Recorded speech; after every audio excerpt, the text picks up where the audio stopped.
Oh, I'm sorry. Did I break your concentration? Somewhere between science and superstition.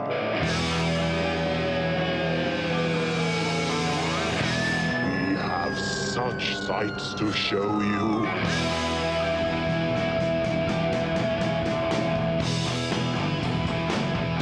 Strange Eons. Welcome to Strange Eons Radio. That's Eric over there. Hello there. That's Vanessa over there. Hello. I'm Kelly. It seems like I haven't seen you in forever, Vanessa. Yeah. It does seem like I haven't seen you guys in forever, but it's just been the normal amount of time. Well, except that Eric and I have seen way too much of each other. Yes, there's a lot of Yes. that recently. Yes. I am curious about this. We got back from the H.P. Lovecraft Film Festival and CthulhuCon in Portland, Woo. Oregon. Woo-hoo. It was an absolute blast. Aw. Saw some old friends, made Yeah. some new friends. Definitely. Saw some cool movies. Yeah, and some cool filmmakers attached to, thank God, when we saw the shorts. Good short films. Yeah. Yeah.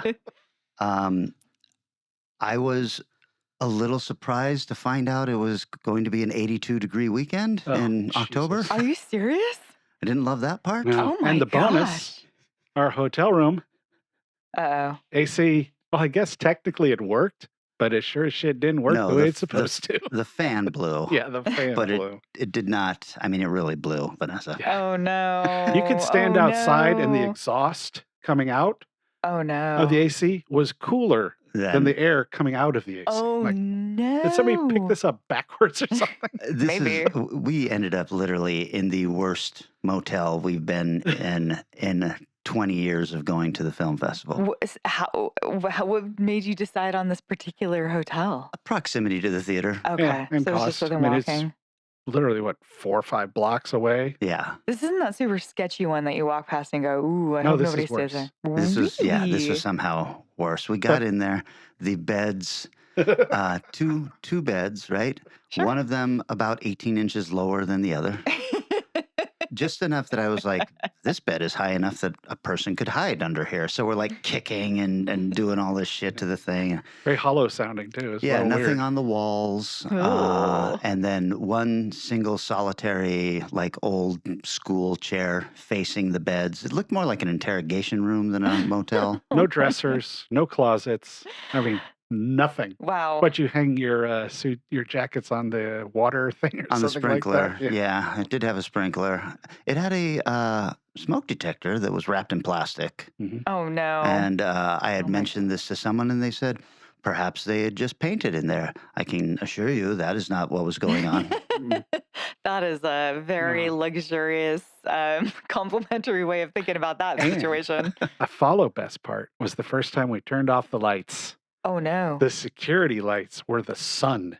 Outside in the parking lot, they had, going for it was the fact that the parking lot was completely gated and everything, so people Sure. couldn't just wander in. However, the people who live there full time could just wander in, Yes, sir. and they Uh-huh. didn't look like the Yeah. They're the down on the highest luck, quality folks, you that know? Portland can offer. Yeah, and so we turn off the lights, and the glare from the parking lot was like, sunshine outside. Oh my god. There's probably multiple times I woke up during the night going, "Oh, God, is it 8 or 9 Yeah, o'clock? what How late time did I is it?" sleep? Oh, it's 4 in the fucking morning. I feel like you guys Yelp exists for a reason. Maybe utilize it. We ran into our old friends, Aaron and Leah, again, as we always do down there, and told them of our woes. And they said, next time, let's all just get an Airbnb together. Yes, Because they were in a come lovely on. place. And they Yeah. were like, we can get a place with a couple of rooms. And Yeah. so I think that this might have been the trip that convinced me we should do that. Really, it's Yeah. Nick Gucker's fault, Nick the Hat. He and his wife bought a house down there, and the whole idea was, now when we go to the Lovecraft Film Festival, we'll all just hang out here. And I said, are you guys staying at your house? No, we rented that out. And I was like, oh, fuck you Oh my guys. gosh. No. The absolute worst. Yeah. Wow. So that I fun. was able to spend some quality time with Cody Goodfellow. And by quality time, I mean drinking the entire time. Sure. My anxiety peaks when I'm sitting across and having a discussion with Cody Goodfellow because, as you know, I'm writing a novel and all this, and Cody is one of my favorite writers, and he is one of the best or most well-spoken people I know. He talks like he writes, Oh. so there's never an or a anything. It's all just he's like the Hunter S. Thompson of horror.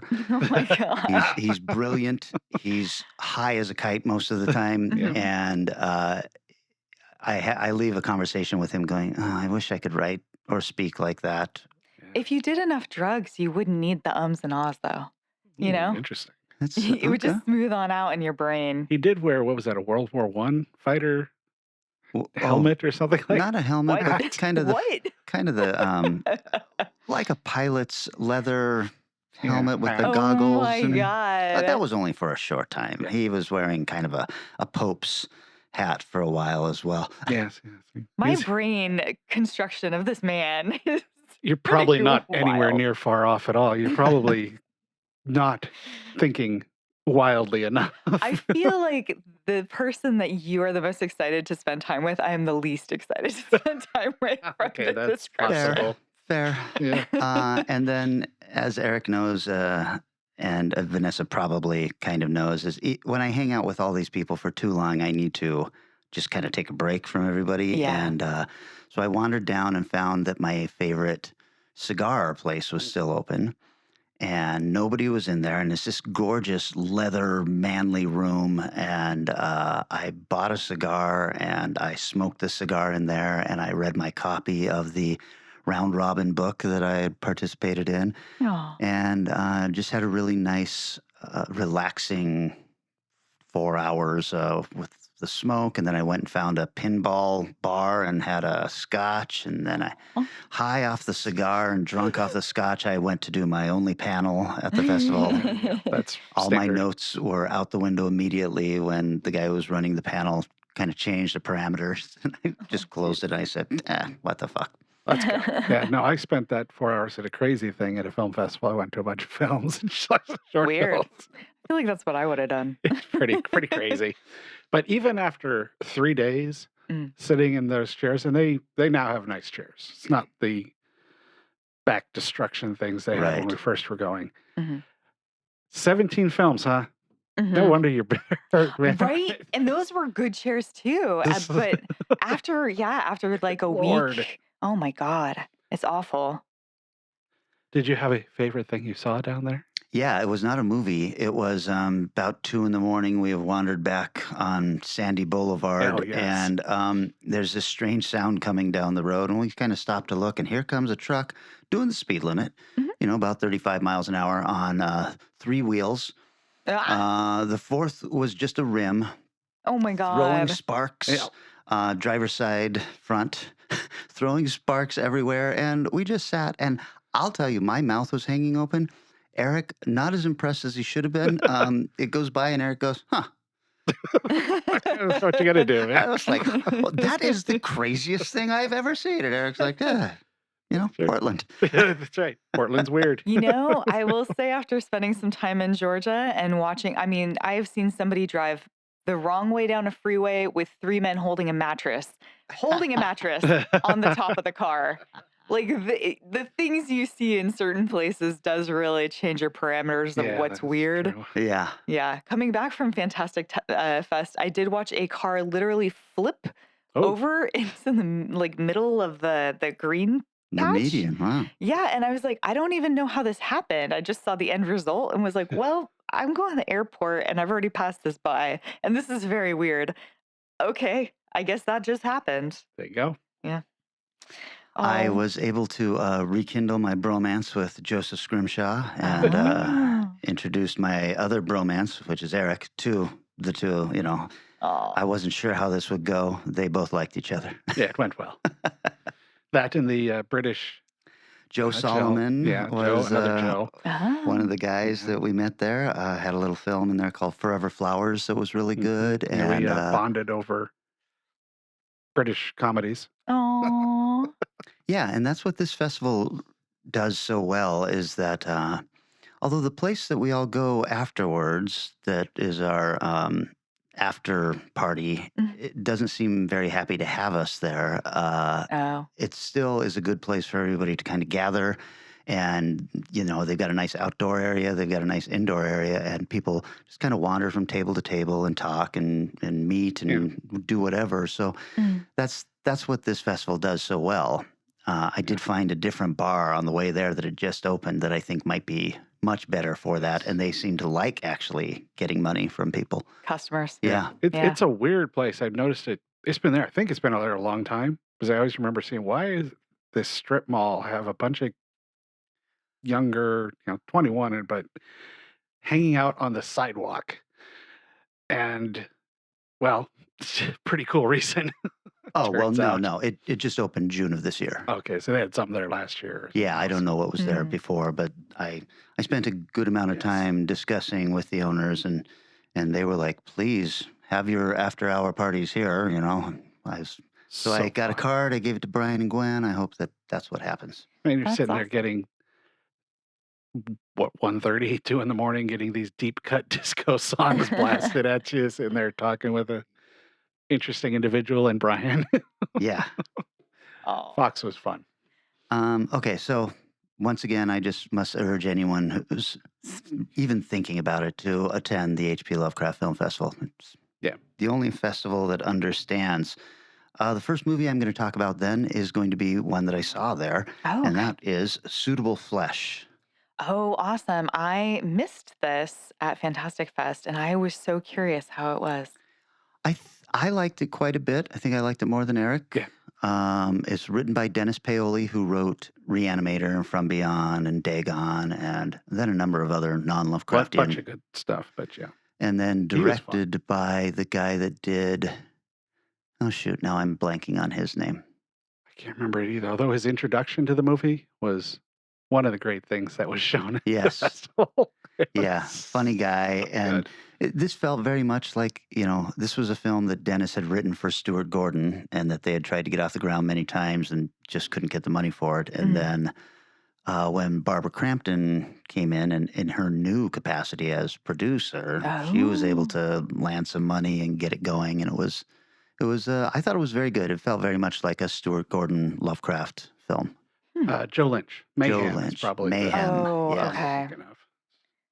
That was Yeah, good. I like that. I think Nice. that'll be coming out probably on Shudder very soon. And if you like the kind of twisted Lovecraft that Stuart Gordon used to do, which is to say some very black humor and sex, then I think you're going to like this one. Nice. Overall, I liked it. I just felt the intros and everything I was reading about it were, this is Reanimator. This is uh, the pink one From Beyond. From Beyond. And anybody who's seen those films, Mm.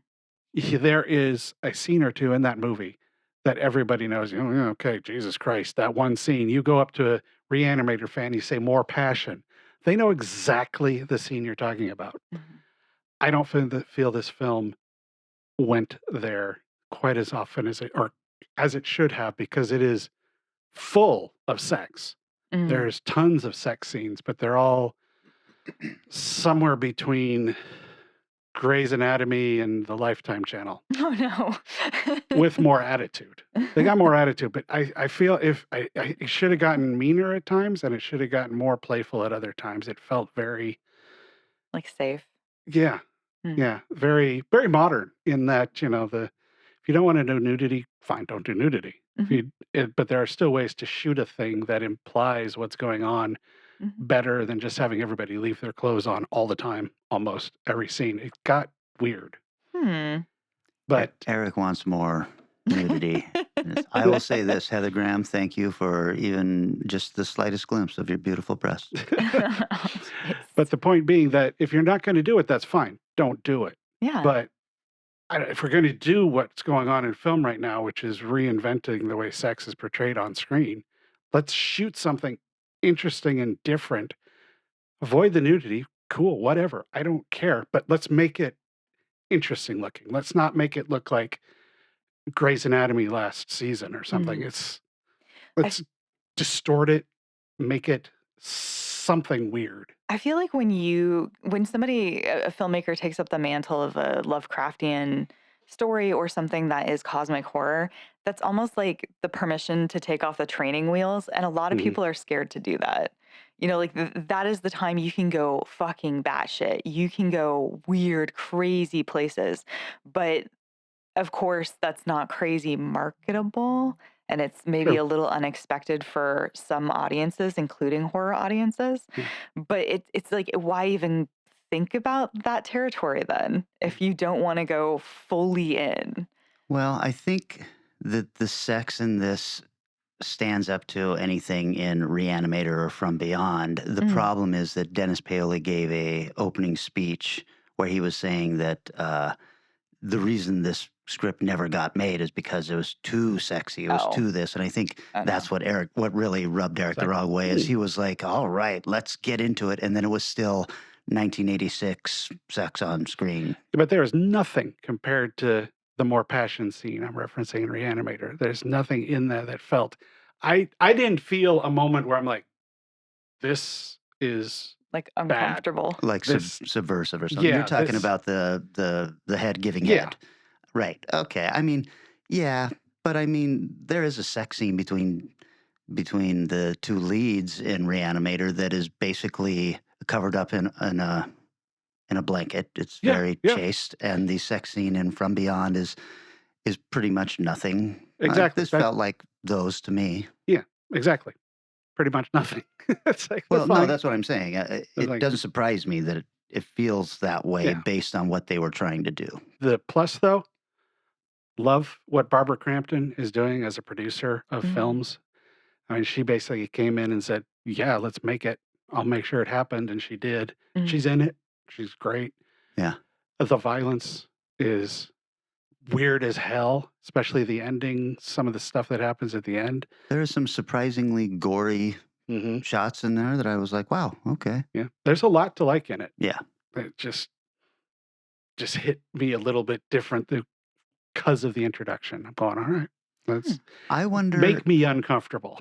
and you tell me, because I think if it had been lit a little more interesting, that would have helped every scene. I was stunned to hear the writer say at a panel I listened to later that they got everything they wanted. I'm like, you Really? got some mediocre green screen going on in scenes. Like, Right. you could tell Heather Graham's hair was, full bodied. Mhm. Then there was a green screen, and suddenly one side of her hair is just flattened as it Oh could possibly be. no. Because, they didn't want to deal with the stray Yep. hairs going out. And little things like that. I'm like, yeah, I guess maybe you did. The transformation idea was fucking amazing. Really cool. The really way they cool. switch bodies was Mm. great. They made fantastic rules for that and stuck to them Yeah. and used them really well. And Heather Graham had moments of and if you watch the trailer, you see some awesome line delivery she has. And the new kid they got, I thought was amazing in everything he did. And Crampton did Barbara Crampton, which is nice, natural Right. presence on screen. So yeah, if it comes out, see it. There's definitely not a Lovecraft fan out there that shouldn't check this one out. Right. Suitable Flesh. It's based on the story, The Thing on the Doorstep. Awesome. Well, I'm going to switch it up a little bit here because I was not at the HP Lovecraft Film Festival and did not watch any Lovecraftian projects recently, but I did see When Evil Lurks, which Man, I got to hear about this. Yeah, those yeah, I missed it at Fantastic Fest and had heard some good things about it. So it was a lot of fun. I think the thing I like about this director is that, which I'm very new to this director. Like this was the first thing of his that I'd ever seen. Is that it's unexpected. There's a lot of unexpected in there. It's messy. Not everything's going to tie up, but it feels like it's trying some really interesting things. The world building in this is very similar to how I felt about Falling Stars, where you're in a Ooh. strange world that is set up and has its own set of rules, and that is just how it is. and everyone knows it, and that's okay.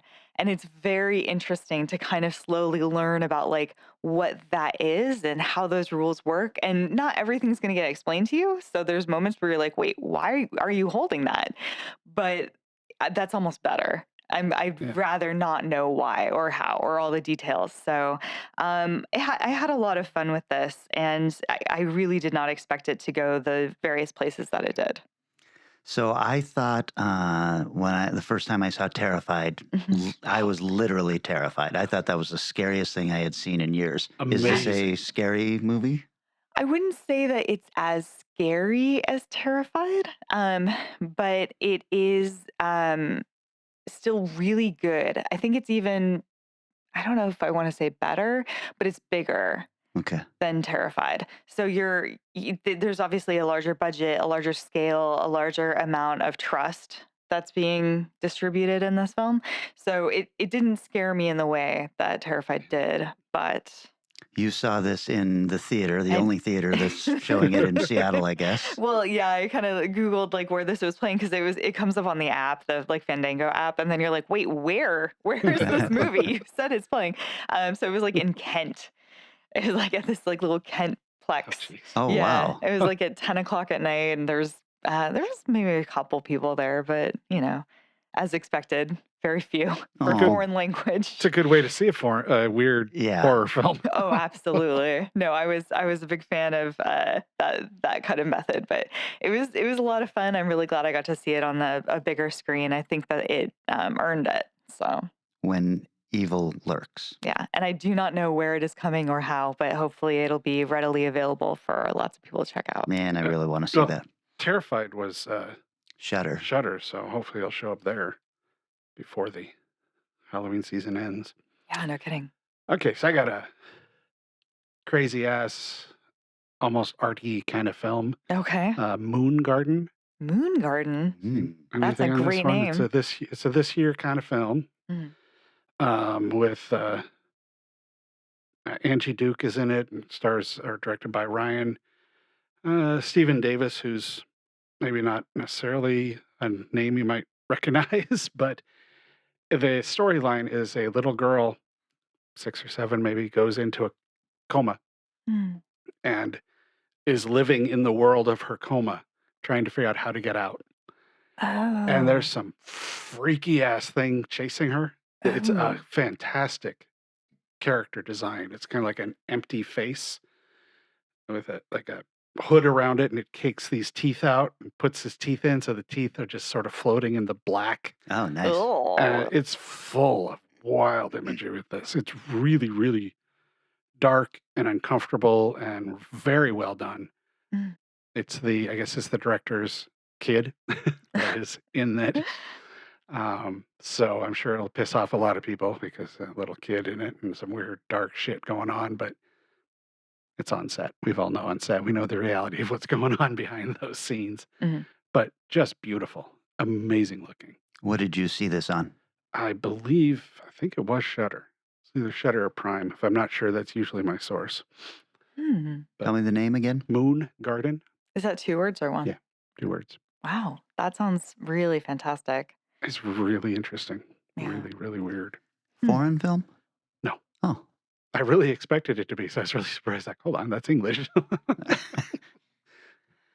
Okay, well then one I just saw that came out just this last weekend is called Dark Harvest. Oh, yes. Mm. How was that? On my list. I really loved it, and then I started seeing people just slamming it constantly, and I was like, wow, wonder why they don't like this movie as much as I did. Eric, this is the kind of stuff we were talking about, how you just get a weird movie and it goes with a premise, and there's Oh, no okay. explanation why. So Mhm. it's Ah. the early 60s in a small town where every year, Mhm. just before Halloween, they lock all the young boys in their room for 3 days and they don't feed them. And then on Halloween night, they let them out with bats and chains and knives and all this. And they are hunting the October Boy, Oh, which is this very creepy looking monster, kind of pumpkin head looking thing that is running from them through the fields, and it's trying to get to the church before midnight.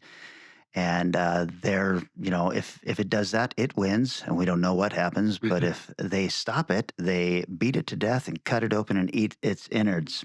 And the person who wins gets to leave the town.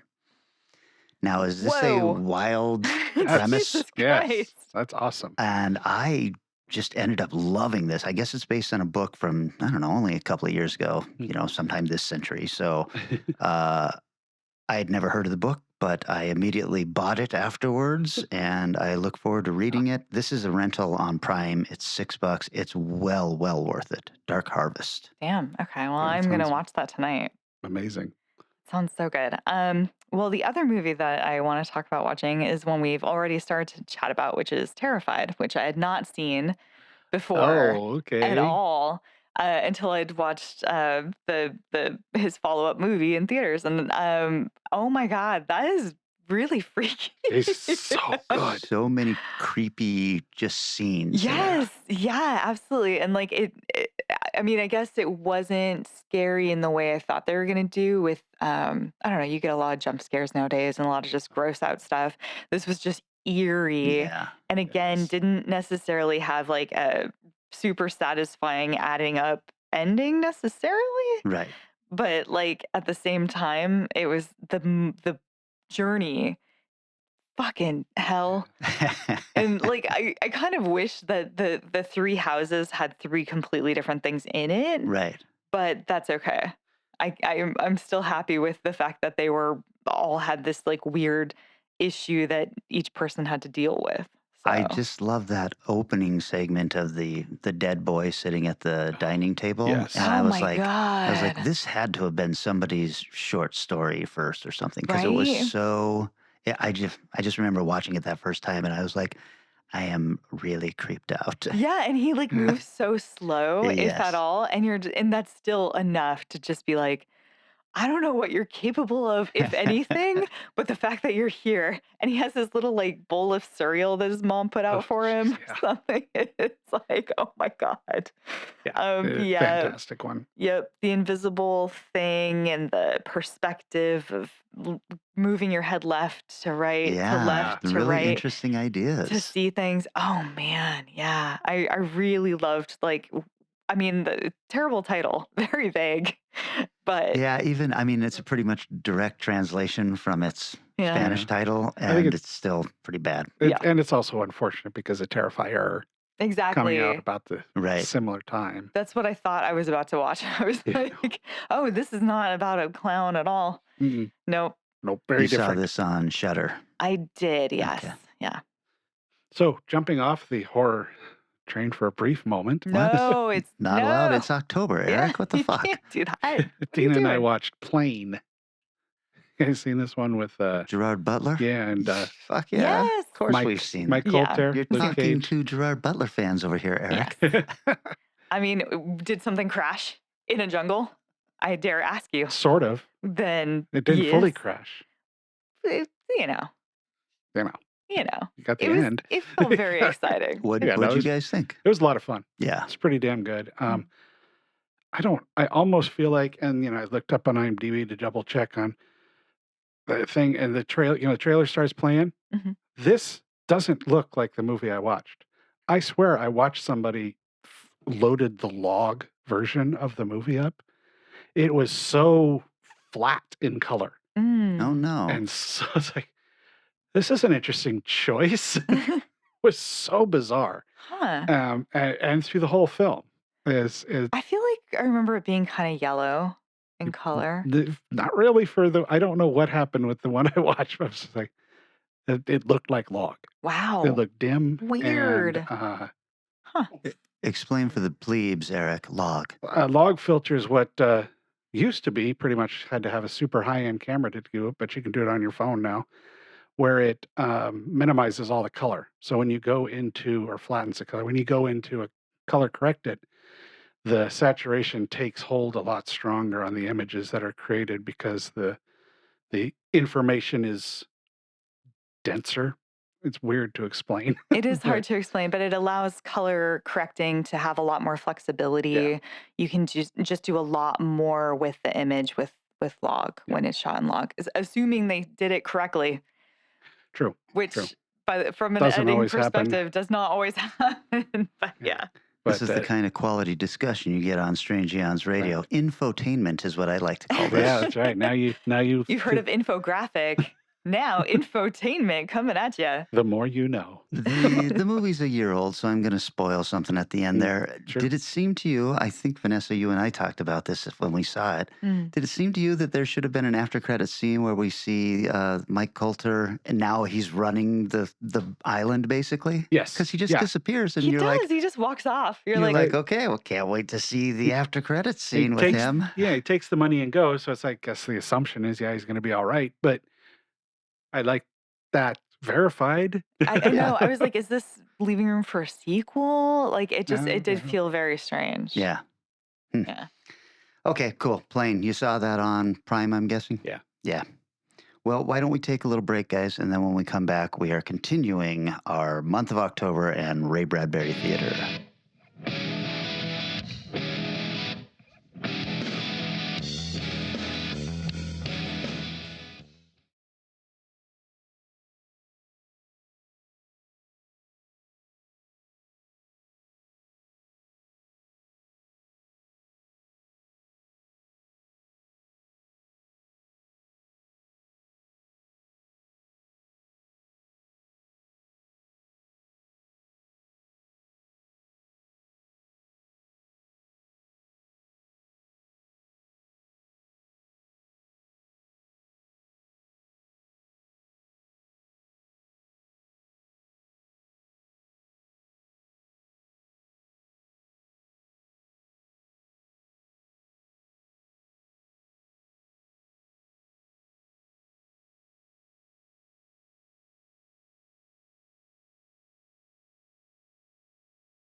Hello?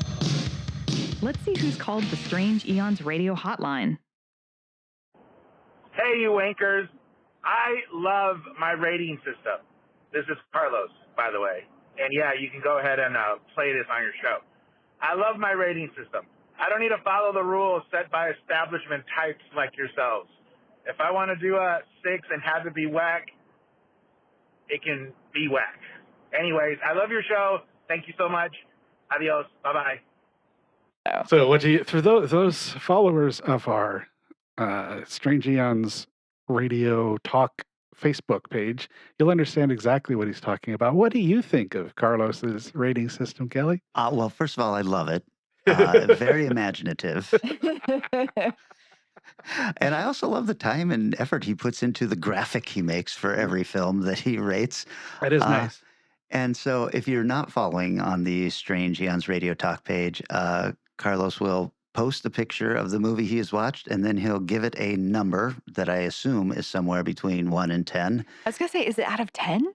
I think so, because we've seen like a 7.1 or something. I also like that he's got it down to, Point. Decimals. a decimal point to the 10th.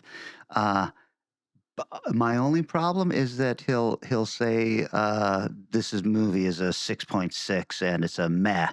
And I'm like, how can a 6.6 be a meh? I would think that like a 5 should be a meh, right? Yeah, like best. a 4. Isn't 5 or below. Or just like neutral, right? Yeah, Yeah. well, that's what I thought. I thought 5 was average, based only on my limited understanding of numbers and Between the 1 and numbers 10. between 1 and 10, 5 being the median average of those numbers. So that's all. You guys know I love Carlos. Carlos picked up a drum radio cabinet like my own, and we are going to be swapping record players on it and fixing it all up and all of that stuff. I'm proud that I've had some of my my weird 70s stuff rub off on him. He's got a big swag lamp hanging above his table on his own podcasting Oh my God. What have you thing. done to him? Not only that, I saw he was wearing pants the other day. So, like, next thing you know, he'll be wearing some nice dress shoes and dressing like an adult. Insane. I don't believe it for a second. Well, thanks for the call. Yes. Thank you for the call, Carlos. Love you, buddy. If you'd like to call the Strange Eons radio hotline, dial 253-237-4266. Nobody hangs up on me.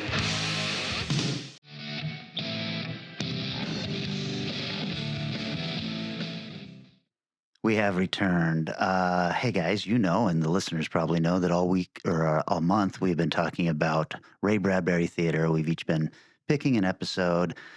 This was a series that ran on HBO for a little bit and then on USA Network and various things. I guess I still can't figure out if it's 6 or 7 seasons, but Mystery. 65 episodes, all 65 written by Ray Bradbury and then directed by various people. Sometimes it's got stars and actors you've heard of. Other times, not so much.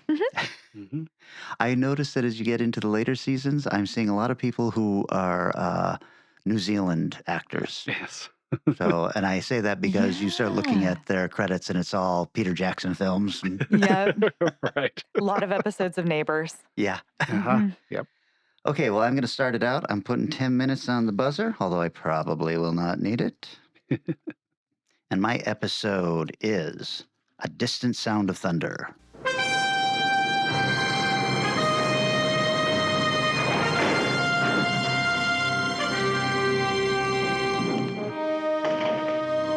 People ask, where do you get your ideas? Well, right here. All this is mine. I'll never starve here. I'm Ray Bradbury. And this is...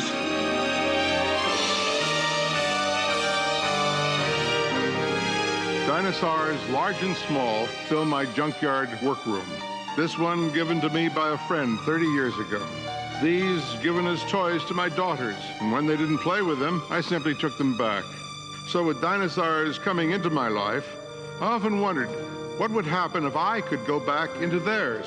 Dinosaurs, time machines. Put them together, and you have a tale 1 billion years old.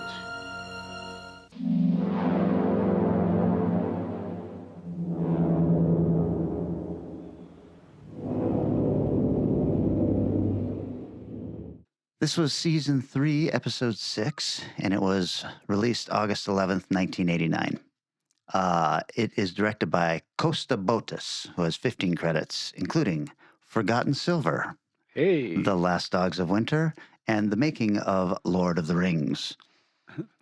This was written by Ray Bradbury and stars Keel Martin, who has 40 credits, tons of 70s and 80s TV, including Dragnet, Ironside, Kung Fu, Matt Houston, and 144 episodes of Hill Street Blues as Detective J.D. LaRue. Did you watch Hill Street Blues? Anybody? Mm-mm, no. Well, a few. Yeah, I vaguely recall watching it, but also stars John Bach, who has 102 credits, tons and tons of TV, but he also played Madrill in The Two Towers and Return of the King. Very, very recognizable character actor. Hmm. Did you guys ever read A Sound of Thunder? No. No? Well, you know the idea, though, as soon as I start talking about it. Mhm. It is the distant future, the year 2054, and there is a time travel agency called the Time Safari, where the very wealthy can travel back to the Cretaceous period and actually hunt a dinosaur. Oh my God, this sounds so good. We meet Eccles, who is your typical big game hunter who has killed everything the planet has to offer and now wants to take advantage of this time safari opportunity. He is cocky and arrogant, and you know he's going to be trouble. Plus, he paid $10,000 to do this. Oh my God, $10,000. That's like a third of a car. But that doesn't translate well to the future. No, not so much. That's all right. I kind of love stuff like this. Oh, yeah. We also meet Travis, who is the battle-hardened safari leader who has seen it all. He's done this hunt a million times, and he walks Eccles and us, the audience, through the rules of the hunt. He explains that when they time travel back, they will land in a Cretaceous-era jungle, and just above the ground is this groovy floating sidewalk that the hunters must all keep to. Under no circumstances are they allowed to leave or even step off of the sidewalk. And they obey the rules. Oh, you've seen this? Show's over. When Eccles questions this, Travis explains to him that it is imperative that they not leave any mark of their passage except for bagging a dinosaur, since they all went extinct during the Ice Age. So this is actual dialogue that I liked. He says, this is Travis, if we kill a mouse here, all the future family of that mouse is killed, right? And all the families of all the families. You step on a mouse, you annihilate 1, 1,000, 1,000,000 possible mice. And Eccles is like, so? And Travis says, well, for want of 10 mice, a fox dies. For want of a fox, a lion starves. For want of a lion, infinite billions of life forms cease to exist. A caveman goes hunting, but you, friend, have stepped on all his lions. The caveman starves. From his loins might have sprung 10 sons, from these 100. Kill this one man, you destroy a race of people, an entire history of life. Europe remains forever a dark forest. Step on a mouse, you leave your print like a Grand Canyon across eternity. Wow. It's just like, this is dialogue right out of the story. It's so good. It's so Nice, good. yeah. So they get sent back, and Eccles is suitably impressed. The plants are crazy looking, and there are big bugs flying around and such. But plants aren't that crazy looking. This is pretty low budget. They look like all the props from every jungle movie. Land of the Lost. Yeah, I wanted them to be bigger, but no, they look like the fern I used to have in my front room. So, and then there comes a Tyrannosaurus Rex. And I have to tell you guys, this is one sad special effect that looks like it came out of a theme park from the 70s. You can pretty much see the hinge on his jaws. Yes. And he's moving very slowly and very stiffly. The best kind. Quite bad. Still, this is theater, right? So everybody who sees it is like, holy shit, that thing's terrifying and huge. And of course, Big Tough Eccles is actually terrified when he sees it. And guess what? What does he do, Vanessa? He stumbles. He steps off the sidewalk. Yeah. The hunters kill the dinosaur, but Travis is fucking furious with Eccles and forces everyone back to the time machine. He hustles them back very quickly, and Eccles is whining the whole time. I didn't do anything. I didn't kill a mouse. And There was no close up of like a cockroach underneath his shoe. No, not yet. Oh, shit. They get in the machine and they come back to the present day, and of course, everything has changed. It now appears that there is some kind of either Nazis or some similar fascist group running the country. And when they were leaving, there is a little bit of a hint that there is a political thing going on with these two candidates that are very different. One who is apparently a good guy, one who is apparently a bad guy, and the good guy has won. But when they come back, it is the other guy who has won. Uh-oh. And Eccles keeps saying it wasn't anything he did, but then Travis notices on the bottom of Eccles' boot is a dead prehistoric butterfly. Dun, dun, dun. This stuff writes itself. This would have been a great ending, but they take it just a tad further where Eccles pulls out his gun and points it at the guy's head, and then it crashes to black and you hear the gunshot. It's like, oh, damn, nice. Okay. Wow. I love this story. It is one of my very favorite Ray Bradbury stories. It definitely does not hold up in this cheap format. It is still much better than the movie version that came out, 15 years ago, The Sound of Thunder, that doesn't follow this story at all. But the problem with this and any time travel story is that none of this actually holds up under any kind of scrutiny, right? Yeah. So first of all, as the hunters are walking on the sidewalk, they're brushing past plants constantly and touching them, shit like that, visibly disturbing them. And then they shoot a T-Rex, right? Which is fine. But when the T-Rex falls, what if he falls on a mouse? Yeah. Or whatever. They never say anything like that. Probably fell on dozens of these kind of butterflies. Yeah. So anyway, still a great story. I have trivia. The term the butterfly effect was coined by meteorologist Edward Norton Lorenz in discussing how the slightest air ripple across the world might launch a tornado halfway across the planet. He originally used in his theory a seagull causing a storm, but turned it into a butterfly in 1972. This story came out in 1952 in Collier's June issue, to be exact. So fuck off, Lorenz, you thieving bastard. Wow. A comic book version appeared in issue 25 of Weird Science Fantasy, and that's one of those EC comics we talked about in the last episode. It was also adapted by Richard Corbin for Topps Ray Bradbury Comics in 1993.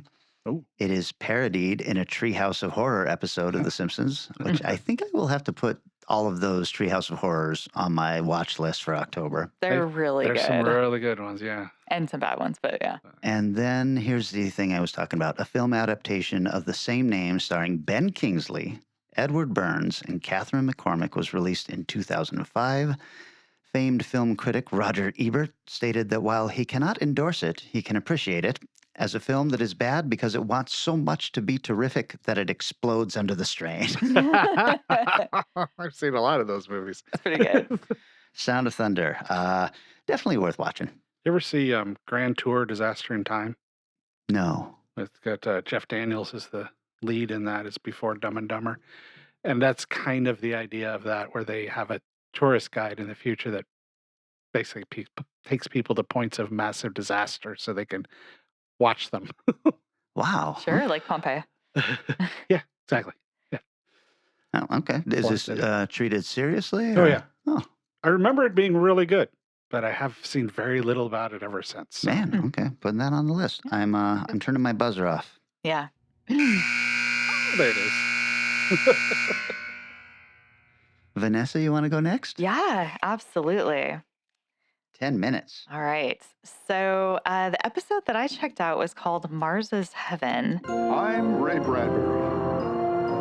This is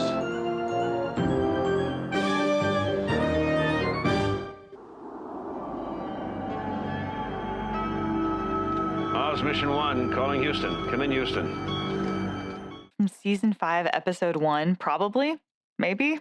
Always a question mark. Directed by John Lang, who has 38 credits to his name, including Beyond a Reasonable Doubt, 5 episodes of Power Rangers Megaforce, 3 episodes of Power Rangers Mystic Force, 8 episodes of Power Rangers SPD, 3 episodes of Xena, 4 of Hercules, and 15 of Adventures of Swiss Family Robinson. So this is a TV director.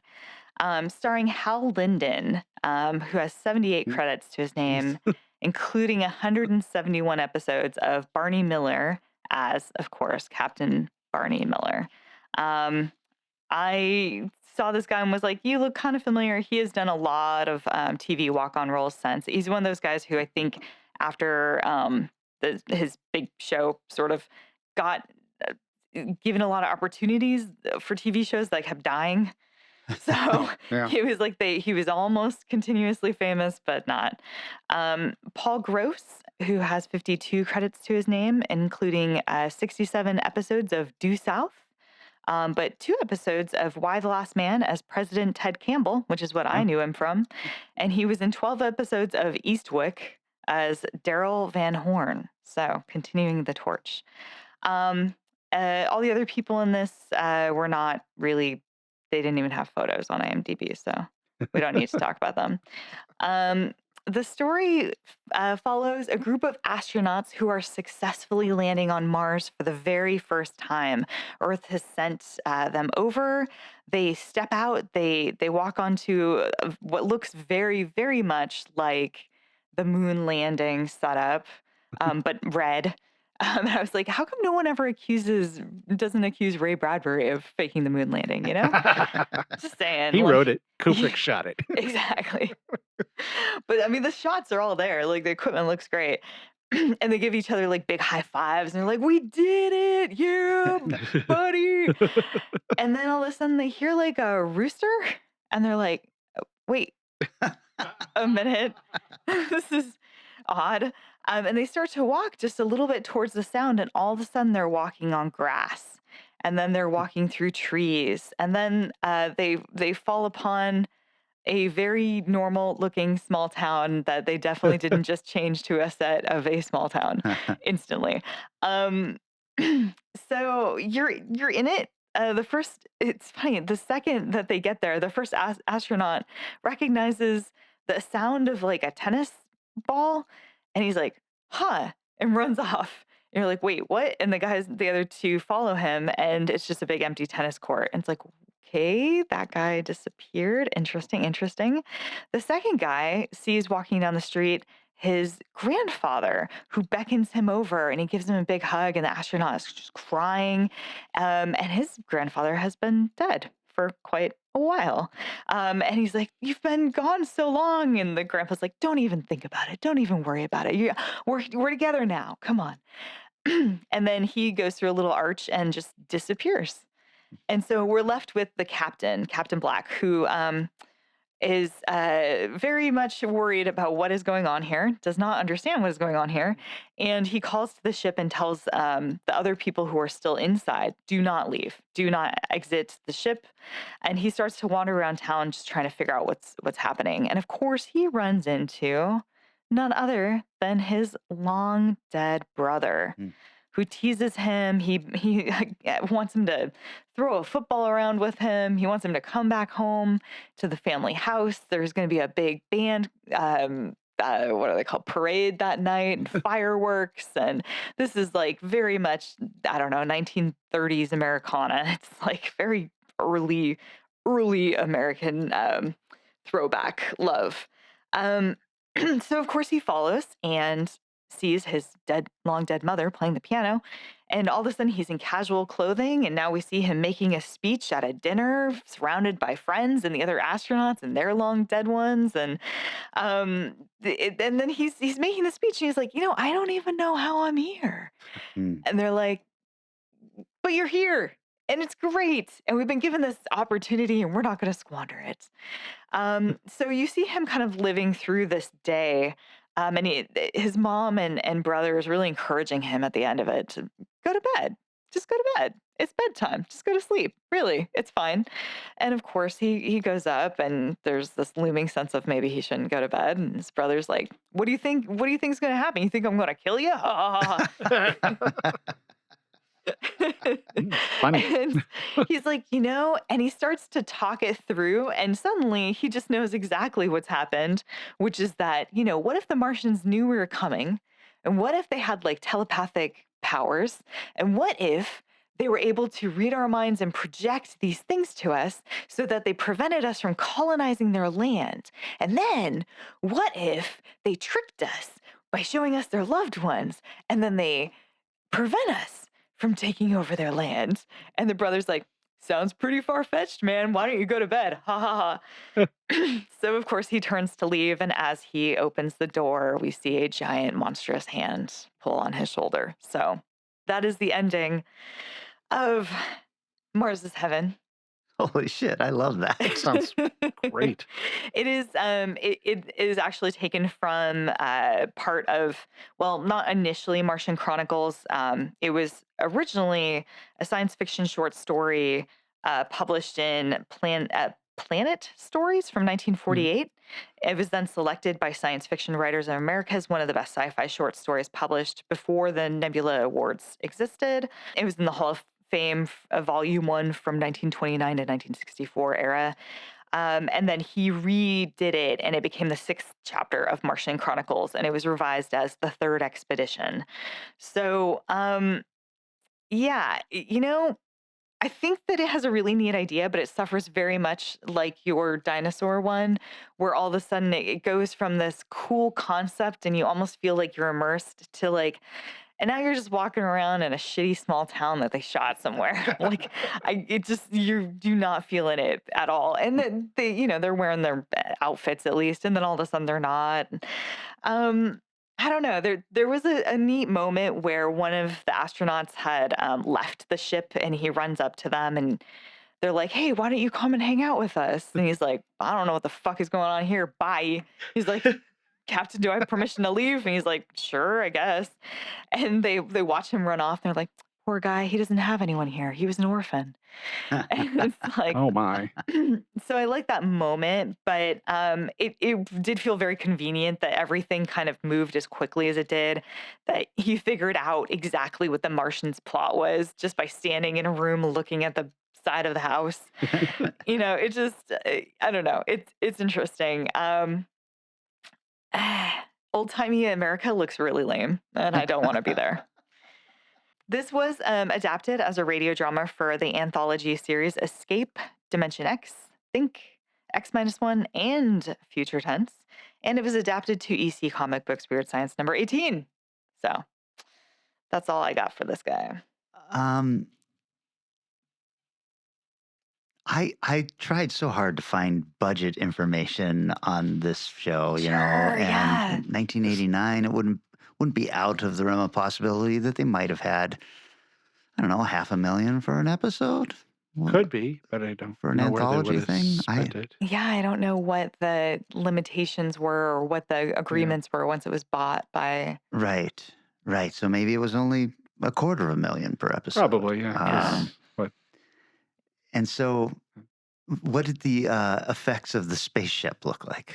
I mean, they really didn't show it. They showed like a slightly blurry, out of focus. Like you saw the astronauts coming out of the side of something, Yeah. and you saw pieces of machines that were sort of in the way, but like, yeah, Right. you did not see it really. I mean, I will say the ending has a little bit of you see like a ship in space. It looks like somebody drew it. I mean, it's really a little pin light slowly making its way towards a red planet. I would say that it seemed like if there was any money,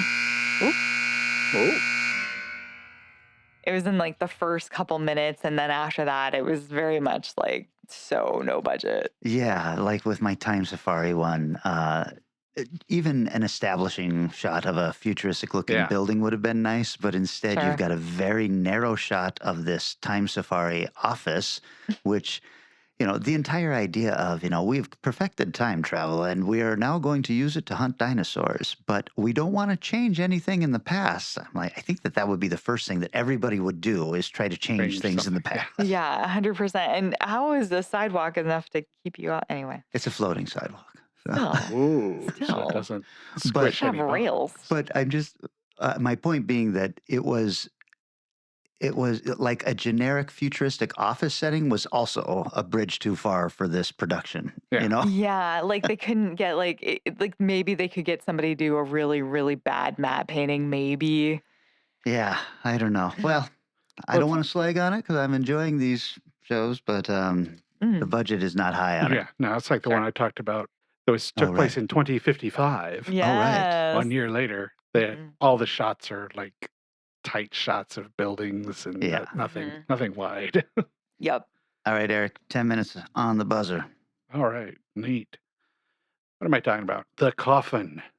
I'll never starve here. I just look around, find what I need, and begin. I'm Ray Bradbury, and this is... Well then, right now, what shall it be? Out of all this, what do I choose to make a story? I never know where the next one will take me. And the trip? Exactly 1/2 exhilaration, exactly 1/2 terror.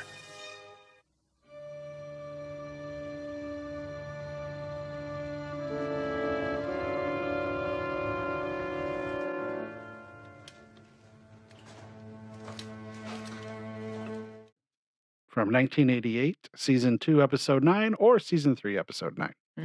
Near as I can tell, I think they just kind of split the seasons, Okay. and moved them down to make whatever USA or whoever wanted. But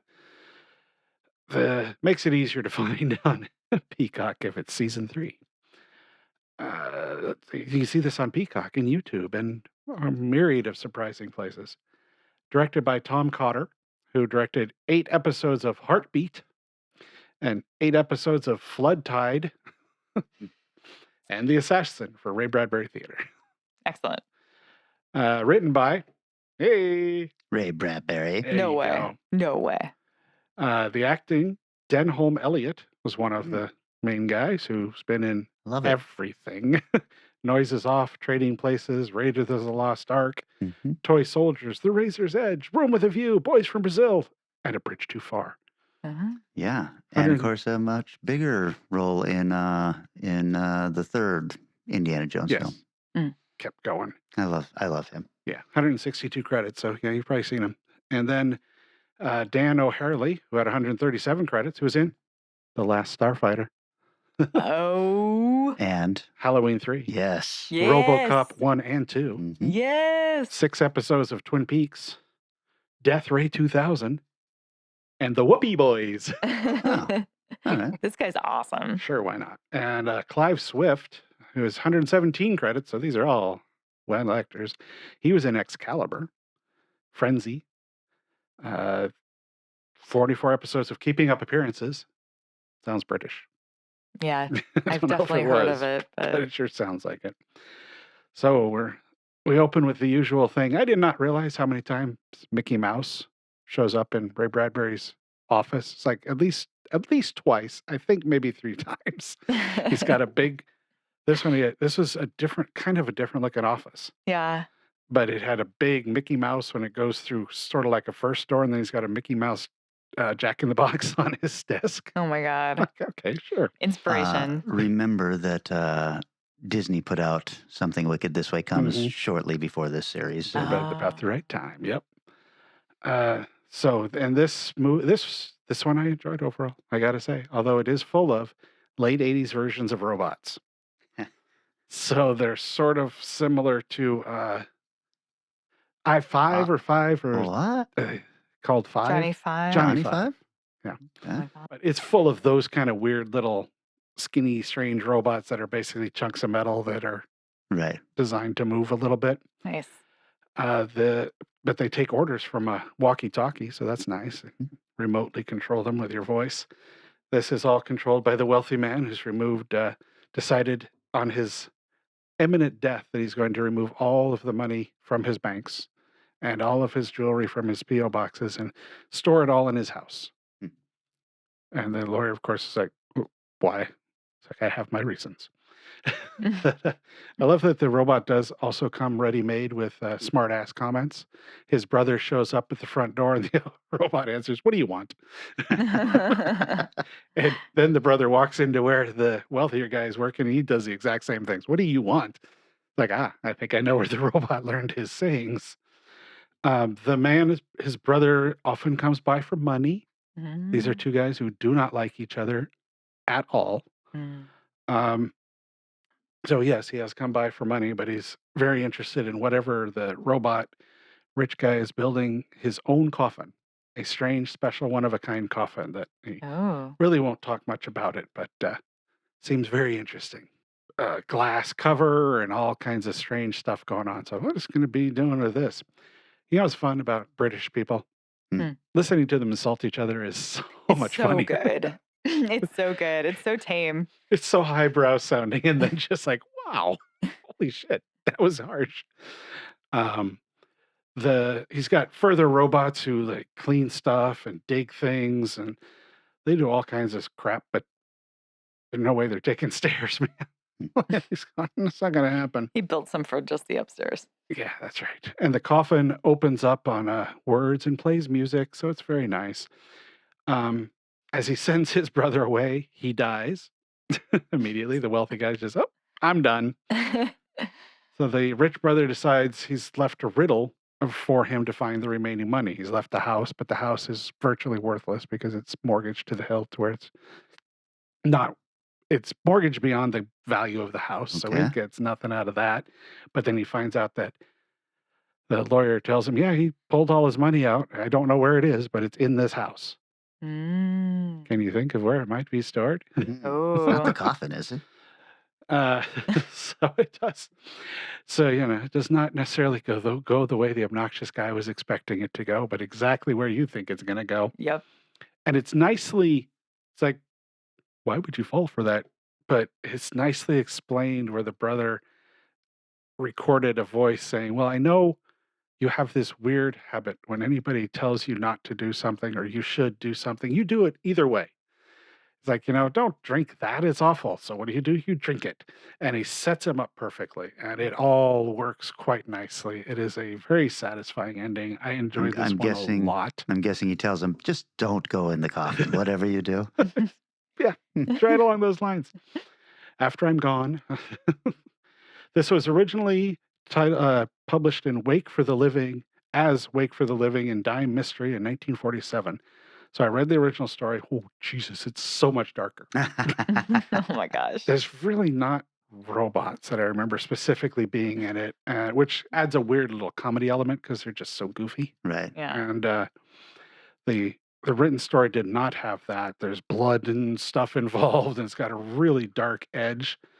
I think, I mean, I would have preferred to see that version shot, but I can understand why they shot this version because it's a really, really shorthand way to separate the brothers, and this guy's the successful one because he's made all this weird shit, and this is the other guy. There you go. I like that one. I did. I have not read that one, but it sounds fun. Yeah, it's really good. Partially because these are Class A performers. Yeah. So what they're doing is so fun to watch, and the reactions are so good, and the back and forth is solid, and it just really works. I have to say, I'm enjoying this little experiment we're doing this month, but there's a real kind of disappointment on my end that I've picked stories that I really loved, and not one of them has really been done very well. Yeah. And I blame that kind of on Bradbury. It's like, okay, if you've got $250,000 an episode, why would you do the time travel episode about the Tyrannosaurus Rex? You don't have the budget for that. Right. Why not do one of your shorter, smaller stories? Right. Like this one is a perfect pick. Right. And they made it more expensive than it needed to be. Right. In the way they produced it, which is a little weird. But yeah, it seems like they could have kept that one closer to the original story and thrown whatever extra money they had towards the Tyrannosaurus Rex. Yeah. With exactly. with covering the seam on his jaw. Just a little bit He of knew Ray black Harryhausen, for tape. God's sake. No, hey, we couldn't get stop motion. Eric, I'm turning your buzzer off. You only had a minute left. Whoa. Okay, well, as we know, we're only in week 3 of October, so we'll be coming back with one more episode of Ray Bradbury Theater. This is the part where we tell everybody thank you for liking and sharing posts, for participating in the value for value model, which is if you get some value out of this, somehow give us some value back. It doesn't matter if it's money, although we like that a lot. Does help. Yes, yeah. But it also happens when you tell somebody, hey, I like this podcast and I think you might like it also. If you're liking the posts, that somehow feeds the algorithm. I don't understand why or how. Yeah. And in fact, I don't know that that's true, but everyone says so, so I am going to repeat it. Smash that like button. Oh my God. Ring that bell. Speaking of donations, Yeah. got one from Marka. Sorry, Micah. You know me in God, pronouncing names. Jesus What am I going to Christ. do? Holy smokes. That was insane. I'm starting to realize why we get no money. Thank you for your money, Marka. Love it. Considering some of the voicemails he's left me about pronouncing things, I'm okay with that. He sent me a request, though. Wax Mask from 1997, which is a Fulci Argento remake of The House of Wax, which ended up being finished by a special effects guy. So, it's coincidentally starring some serious effects failures when CG was involved, and an out-of-place Hellraiser-y soundtrack, and a lead role that 100% would have played horribly by Asia Argento if Dario had directed it. But it does have a rad stop-motion heart removal. Hey, Micah, thank you for supporting us. Please don't let Eric's mispronunciation of your name and every name throw you off supporting us continually. Agreed. Right. Yes. You're my friend first, so don't worry about these two jokers. Well, that's it for the episode. So we're going to be back in 7 short days, and we are continuing to talk about Ray Bradbury Theater. See you next Thursday. Transportation and other considerations for Strange Eons Radio produced by Pan Am Airlines. When you think of traveling, think of Pan Am. You can't beat the experience. Guests of Strange Eons Radio stay at Econo Lodge Everett. It's an easy stop on the road, if you know what we mean. Strange Eons Radio is recorded live in front of a studio audience. If you enjoyed this episode, please consider leaving us a positive review on your favorite podcast app. Sit, Ubu, sit. Don't worry about these two jokers.